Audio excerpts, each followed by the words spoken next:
In 2024, Donk showed us all what relentless rifling aggression could achieve with unparalleled skill, and the Shanghai Major was his crowning achievement, in which he would be the youngest MVP in history and etch his name in the annals as just one of the all-time greats already.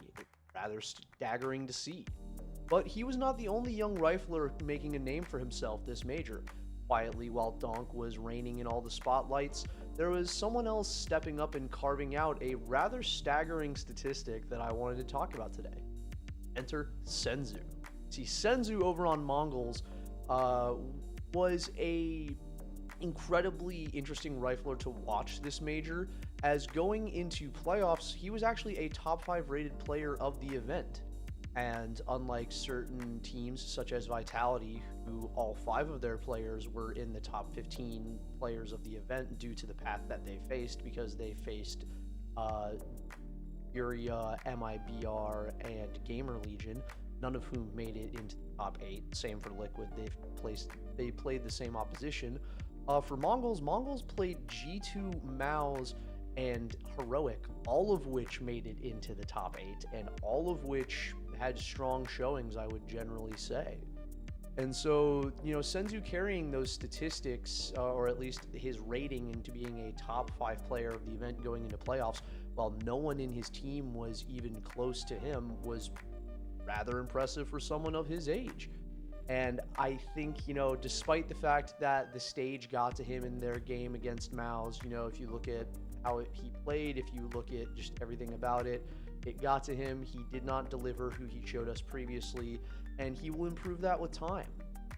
And that's just how it is. But despite that collapse affecting his overall statistics and rating for the event, it was still not enough to stagger this. All of this to bring context to Senzu. I was reviewing his demos and stats along with some other players, and I discovered something remarkable about his T-side impact. At the Shanghai Major, he took roughly around 19.5% to 20% opening attempts. He won 55% of those attempts. This is on T-side, roughly. If he won his opening attempt, Mongolz converted that round 100% of the time. I took a look around. I took a look at, Zywoo, Nico. I took a look at everyone else on the openings list from the major, like above and below him by a considerable margin. No one else has that statistic. 100% of the time.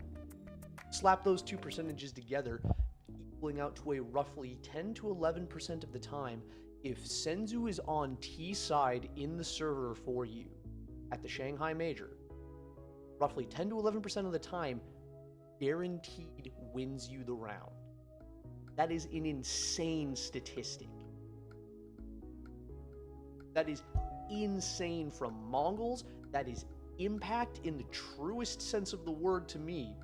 And once this team continues to gain experience, as next season goes on, they're absolutely going to be ones to watch. And if you're looking for some fun T-side demos to watch this offseason, I highly recommend you check out Senzu. Won't regret it. Have a good one, guys. Smoke comes in, and so does the entry. Senzu, sharp as ever. He finds yet another entry. Oh my god, Nico so quickly. It went from a 3-man hold to a 14 HP Nico. One bullet. Steals himself away. One shot ends Nico's entire round, and Senzu spams him out. Oh! Let's look to hunt him down. Swung open, and Senzu playing with no respect for the opposition right now. Nerds that he is certainly not going to see coming, but will there be anybody left to distract for it? Surely Senzu walks out. Two backs turn. Beautiful setup. His teammates draw them forward, and he ends them where they stand. Mess with the Senzu, you get the beans. Not able to find that thread to pull on. How will they unravel this post plant? It's a kill like that. Tessa's head popped, and the retake's on. Flawlessness in a retake again. A Mac 10 swings. It's Nerds with a near 3K, but it's Mongolz with a 12. And so many chances to seize their day. Oh, just beautiful rifle work from Senzu once again. Everybody on high alert, a single frag away. Counter first strike